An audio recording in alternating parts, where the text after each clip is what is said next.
इस कहानी को शुरू से शुरू करते हैं। 10 अक्टूबर 2025 को क्रिप्टो मार्केट के अंदर भयंकर क्रैश हुआ। उसके पहले मार्केट के अंदर बहुत ज्यादा बुलिशनेस देखने को मिल रही थी, ओवरबॉट कंडीशन देखने को मिल रही थी। 6 फेब 2026 को लेकर इसमें लास्ट बॉटम लगा था। अब 6 फेब 2026 के बाद में क्रिप्टो मार्केट के अंदर धीरे धीरे रिकवरी देखने को मिल रही है, और इसी बीच फेब के बाद में मार्केट में और इंटरनेशनल जियोपॉलिटिकल टेंशंस की वजह से लोगों को बहुत ज्यादा बियरिशनेस यहां पर नजर आ रही थी।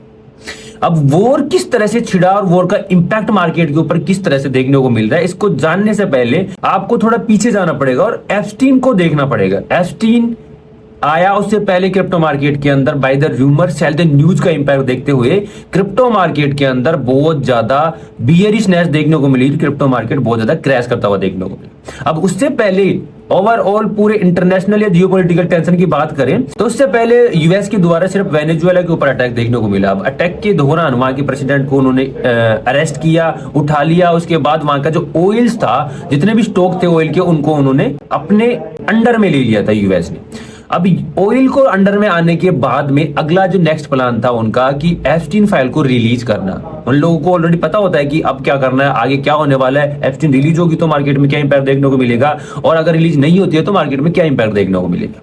एप्स्टीन रिलीज हुई, एप्स्टीन रिलीज होने के बाद में मार्केट में कुछ भी इंपैक्ट देखने को नहीं मिला। लेकिन एप्स्टीन से पहले इतनी ज्यादा प्रेडिक्शन देखने को मिल रही थी कि क्रिप्टो भी एप्स्टीन के अंदर इन्वॉल्व है। अगर एप्स्टीन फाइल सामने आती है, क्रिप्टो मार्केट के अंदर बहुत भयंकर क्रेज देखने को मिलेगा और क्रिप्टो जीरो हो जाएगा।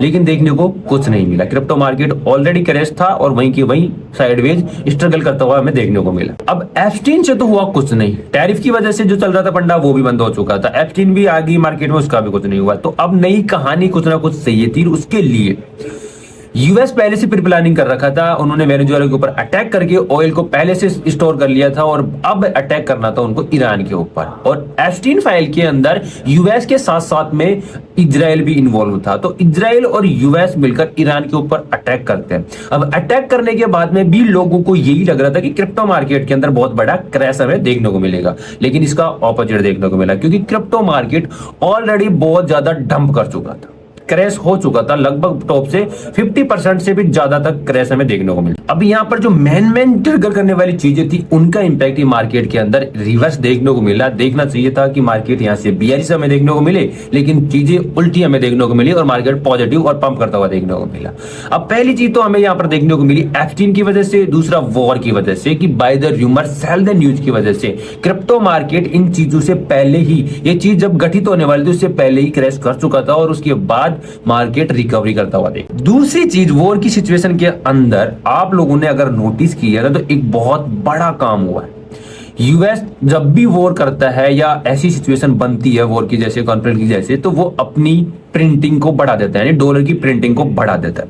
और इस बीच 2026 में इन 3 महीनों के बीच में बहुत ही तगड़े लेवल पे यूएस डॉलर की प्रिंटिंग देखने को मिली है। फेडरल रिजर्व का जो चेयरपर्सन था पुराना पोवेल, उन्होंने भी इसको अलाउ किया था और बहुत ज्यादा लेवल पे लिक्विड मनी प्रिंट की गई थी। अब यूएस जब चाहे लिक्विड मनी प्रिंट कर लेता है, क्योंकि जो यूएस डॉलर है वो सभी कंट्रीज होल्ड कर, क्योंकि जो इंटरनेशनल ट्रांजेक्शन होते हैं वो ओवरऑल ज्यादातर डॉलर के अंदर ही होते हैं। तो इसकी वजह से यूएस डॉलर को प्रिंट करने के बाद भी यूएस के अंदर इन्फ्लेशन के चांसेस नहीं देखने को मिलते, थोड़े बहुत देखने को मिलते। तो इतनी बड़ी लिक्विड मनी मार्केट में आने के बाद में पहला इंपैक्ट क्रिप्टो मार्केट के ऊपर पॉजिटिव यहां से देखने को मिलता है। पहला तो by the rumour cell the news की वजह से, दूसरा लिक्विड मनी प्रिंट होने की वजह से। आप लोगों को ऑलरेडी पता है कि बिटकॉइन को हम सब लोग डिजिटल गोल्ड बुलाते हैं। ऑयल की प्राइस वॉर की वजह से पंप कर रही है, गोल्ड की प्राइस वॉर की वजह से साइडवेज स्ट्रगल कर रही है। वॉर से पहले आप लोग गोल्ड में भी देख सकते हो, by the rumour cell the news का इंपैक्ट देखने को मिला था।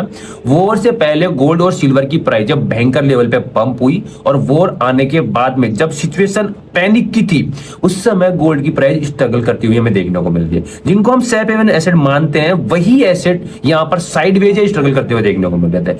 हालांकि इनके अंदर ऐसा होना चाहिए था कि इनकी प्राइस पंप करती हुई देखने को मिलनी चाहिए थी, लेकिन स्ट्रगल करती हुई देखने को मिल रही है। इसका जवाब आपके पास है तो बताओ क्यों ऐसा हो रहा है मार्केट में। और इसके बावजूद जो सिल्वर है उसकी प्राइस और गोल्ड की प्राइस अब आपको अगर देखोगे तो क्रैश करते हुए भी देखने को मिल रही है, लेकिन बिटकॉइन की प्राइस अभी भी हमें यहाँ पर बुलिश ही नजर आ रही है। और इसी बीच बिटकॉइन के अंदर जब बिटकॉइन की प्राइस $60,000 के आसपास देखने को मिली थी, तो आप मंथली पे अगर टेक्निकली जाकर बिटकॉइन को देखोगे तो आपको नजर आएगा कि बिटकॉइन बहुत ही ज्यादा ओवरसोल्ड कंडीशन के अंदर देखने को मिल चुका है। और बियर मार्केट के बॉटम के आसपास जो ओवरसोल्ड कंडीशन देखने को मिलती है, वही कंडीशन बिटकॉइन के अंदर देखने को मिलती है। तो इसकी वजह से भी बिटकॉइन के अंदर यहाँ पर ETF का इनफ्लो लगातार बढ़ता गया और इतना डंप होने के बाद में बिटकॉइन को लोग यहाँ पर एक्यूमुलेट करना शुरू कर चुके हैं। लेकिन ये सारी की सारी कहानी पुरानी है जो क्रिप्टो मार्केट के ऊपर इंपैक्ट डालती है। लेकिन अभी क्रिप्टो मार्केट के ऊपर जो इंपैक्ट हमें देखने को मिलने वाला है या जो मिल रहा है, वो इंपैक्ट वॉर भी डिपेंड करता है, वॉर पे भी डिपेंड करता है और टेक्निकल्स पे भी डिपेंड करता है।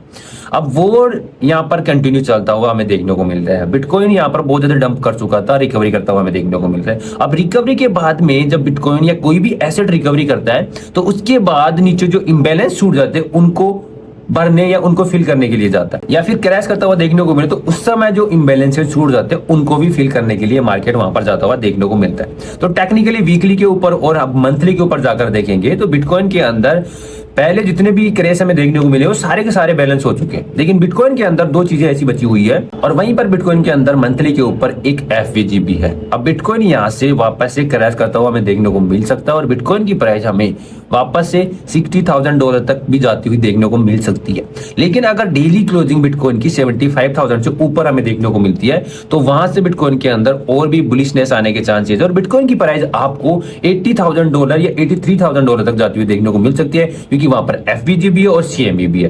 तो उसके बाद बिटकॉइन के अंदर कोई बड़ा करेक्शन हमें देखने को मिले। अभी फिलहाल मेरे चांसेस ये बन रहे हैं कि बिटकॉइन के अंदर बुलिशनेस देखने को मिल सकती है। वॉर की वजह से जो बुलिशनेस अभी आई हुई है मार्केट के अंदर, वो भी एज इट इज बनी हुई है, और टेक्निकली भी हमें क्रिप्टो मार्केट के अंदर जो बुलिशनेस देखने को मिल रही है वो भी एज इट इज बनी हुई है। तो इन सारी चीजों की वजह से अभी क्रिप्टो थोड़ा पॉजिटिव या बुलिश देखने को मिल रहा है। 80 से 83,000 तक जाता हुआ देखने को मिल सकता है। वहां से बिटकॉइन के अंदर एक नया क्रैश देखने को मिल सकता है। लेकिन ये कंडीशन तभी वैलिड होती है जब बिटकॉइन की प्राइस एक बार $75,000 के ऊपर वीकली क्लोजिंग देती है तब। अब आपके एनालिसिस के अकॉर्डिंग क्या लगता है कि बिटकॉइन के अंदर अभी यहाँ से कोई बड़ा करेक्शन हमें देखने को मिलने वाला है या फिर बिटकॉइन की प्राइस 83,000 की तरफ जाने वाली है? कमेंट करके जरूर से बताओ। तो आई होप आज का वीडियो आपको बहुत शानदार लगा होगा। अगर वीडियो अच्छा लगा तो वीडियो को लाइक शेयर कमेंट करना बिल्कुल मत भूलना, और जो लोग चैनल के ऊपर पहली बार है वो जरूर से चैनल को सब्सक्राइब करके जाना। मिलते हैं नेक्स्ट वीडियो में, तब तक के लिए जय श्री राम।